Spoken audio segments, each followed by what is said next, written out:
There is a calculation that happens in these dynamics that nobody talks about honestly enough.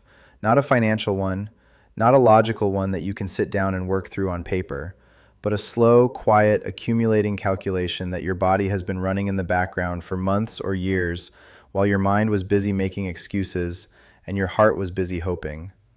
And at some point, whether you are ready to hear the result or not, the calculation completes. And the answer it produces is not complicated. This is costing more than it is giving. I want to talk about that today. Not about whether the avoidant loves you, not about whether the connection is real, or whether they are capable of change, or whether the good moments justify the difficult ones. I have talked about all of those things on this channel, and I will keep talking about them because they matter. But today I want to talk about something that exists independently of all of those questions. Your peace. What it is, what it costs, what it means when a relationship has been taking it from you so consistently and for so long that you have forgotten what it actually felt like to have it. Peace in a relationship does not mean the absence of difficulty. Every real relationship has difficulty. Every genuine connection between two actual people has friction and misunderstanding and moments where things are hard. That is not what I am talking about. The peace I am talking about is something quieter and more fundamental than the absence of conflict. It is the feeling of being settled inside yourself while you are in the relationship, of not constantly monitoring the emotional temperature between you and adjusting yourself accordingly, of not spending significant portions of your mental and emotional energy trying to figure out where you stand, what they are feeling, what the distance means this time, whether the warmth is returning, whether you did something wrong, or whether this is just the pattern cycling through again. It is the ability to be in the relationship without the relationship being the primary weather system of your interior life. And if you have been in a dynamic with an avoidant for any significant length of time, I want to ask you something honest. When did you last have that? Not in the early days when everything was still easy and the patterns had not yet fully emerged. Not in the good weeks when things felt close and real, and you told yourself that this was the real version of the relationship, and the difficult parts were the exception.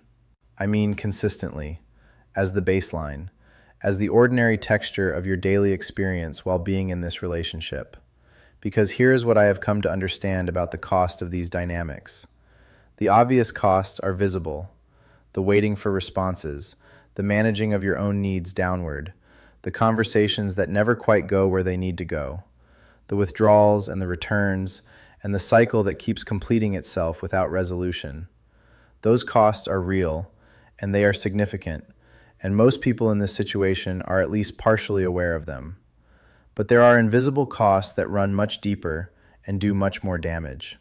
The invisible cost of hypervigilance, of training your nervous system over months and years to be constantly scanning for signals, reading every message for tone, noticing every shift in availability, interpreting every silence and every warmth and every withdrawal through the lens of what it might mean, what it might require, what the right response to it might be. That level of sustained alertness is genuinely exhausting in a way that goes beyond tiredness. It rewires how you move through the world.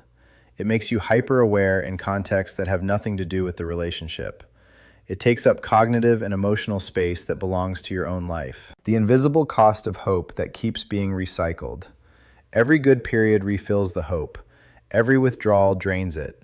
And the recycling itself, the constant oscillation between relief and anxiety, between closeness and distance, between this is real and I do not know what this is, produces a kind of emotional fatigue that does not respond to ordinary rest.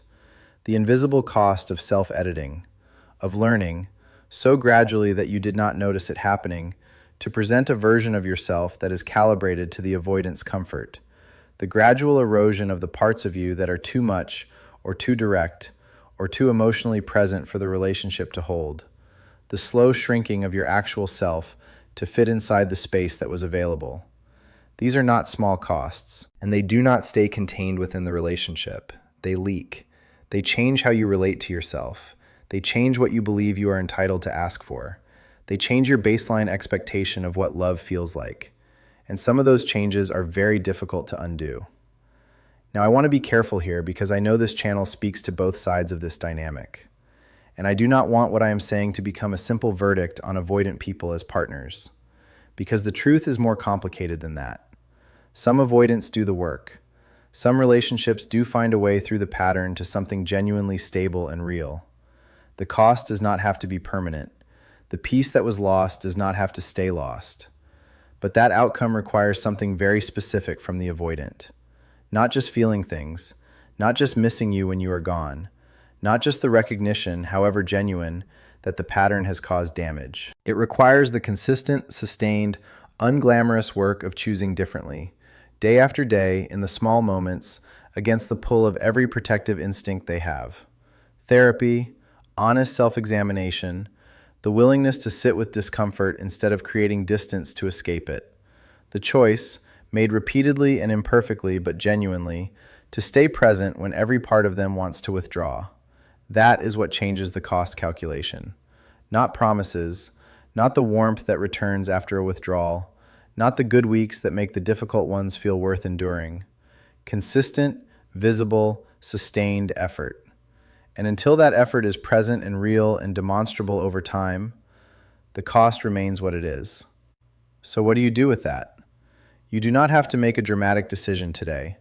You do not have to issue ultimatums or have the definitive conversation or know with certainty what the right answer is.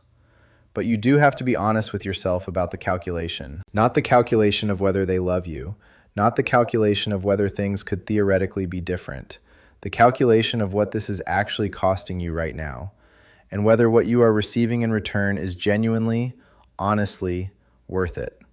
Because you are allowed to love someone and still decide the price is too high.